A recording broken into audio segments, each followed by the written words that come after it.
بەناوی خوای گەورە سڵاوتان لەبێت بەڕێزان. فراکسیۆنەکانی یەکێتی و گۆڕان لە پەرلەمانی کوردستان بۆ یەکگرتنیان لیژنەیەکی هاوبەشیان پێکهێنا.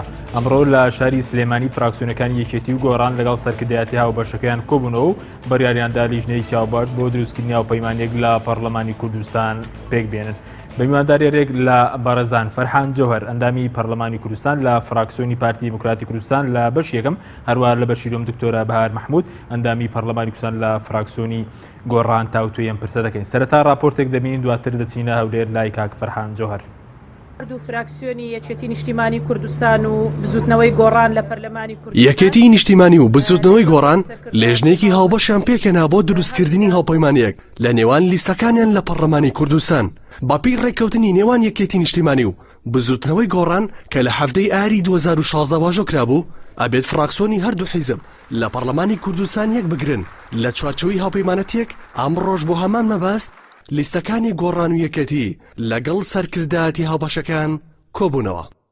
لە نێوان لایەنە سیاسەکاندا هەوڵەکانی ئەم دوو هێزە بۆ دروستکردنی هاوپەیمانی لە نێوان لیستەکانیاندا لە پەرلەمانی کوردستان لە کاتێکدا ماوەی نزیکەی 9 مانگە پەرلەمانی کوردستان پەخرا و هیچ ئاسوێک نییە بۆ کاراکردنەوەی. هەرچەندە ڕێکەوتنی سیاسی نێوان یەکێتی گۆڕان جەخت لەسەر کاراکردنەوەی پەرلەمانی کوردستان بەبێ مەرجەکاتەوە، بەڵام دوای تێپەڕبوونی مانگێک و 4 ڕۆژ بەسەر ڕێکەوتنەکەدا هیچ هەنگاوێکی عەمەلی نەندراوە بۆ کاراکردنەوەی پەرلەمان. یارانەی پەیوەندیان بە چارەنووسی گەلەکەمانەوە هەیە.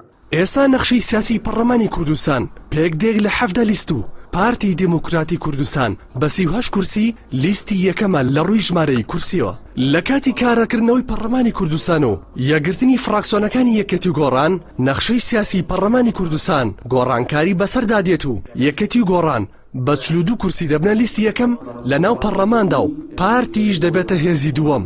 لەلایەکی ترەوە دوای یەکگرتنیشان هەردوو فراکسیۆنی یەکێتی گۆڕان ناتوانن نیوە زایدێکی پەرلەمانی کوردستان پێک بهێن و بەبێ فراکسیۆنەکانی دیکە ناتوانن تەگلانە پڕۆژە یاسای لە پەرلەمانی کوردستان پەسەند بکەن.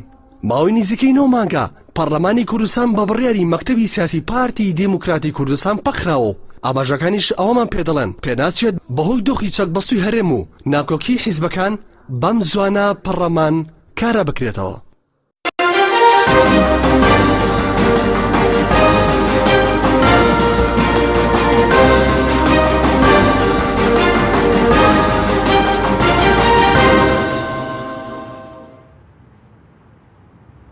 دووبارە سڵاوتان لەبێت بەڕێزان.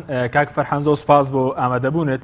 ئەگەر بینە لای بەڕێستان سەرەتا لەوە دەست پێ بکەم ڕای بەڕێستان بزانم سەبارەت بە و هەوڵەی ئێستا بزوتنەوەی گۆڕان و یەکێتی نیشتیمانی هەیەنە بۆ دروستکردنی فراکسیۆن لە هاوپەیمانێتێک لە پەرلەمانی کوردستان.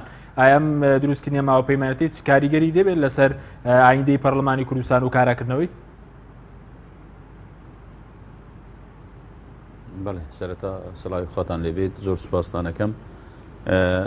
ئەم هاوپەیمانەتی ئێستای بزوتنەوەی گۆڕان و یەکێتی نیشتیمانی کوردستان ناتوانێت کاریگەری بۆ کاراکردنەوەی پەرلەمان هەبێتن.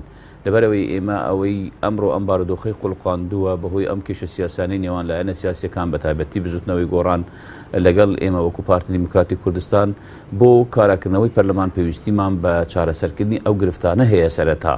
بۆیە هاوپەیمانەتی دوو لایەنی سیاسی لە سلێمانی کاریگەریەکی ئەوتۆی نابێتن و هەروەها نەکەر ئەوتۆ کاریگەریەکی بنبڕیشی نابی لەسەر ئەم بابەتە. پێویستە بەر لە بیرکردنەوە لەم هاوپەیمانێتە یان ئەم ڕێکەوتنە بیر لەوە بکرێتەوە چۆن بتوانین کێشەکان لەگەڵ لایەنە سیاسیەکان بە شێوەیەکی گشتی چارەسەر بکەین. هەمومان پێکەوە دابنیشین لەسەر یەک مێسکۆ ببینەوە گرفتەکان چین چارەسەر بکەین، چۆن بتوانین پەرلەمان کارا بکەینەوە. بۆیە ڕێی من وایە کە ئەم ڕێکەوتنە کاریگەری نابی و ناتوانێت پەرلەمان کارا بکاتەوە بەم شێوە و بەم تێڕوانەی ئێستای ئەوان هەیە.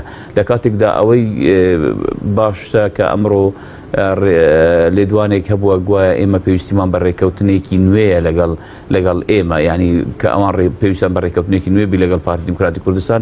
ئەمە ڕێگە چارەیەکی باشترە بۆ کاراکردنەوەی پەرلەمان، نەک هاوپەیمانەتی دوو هێز ناتوانێت پەرلەمان کارا بکات.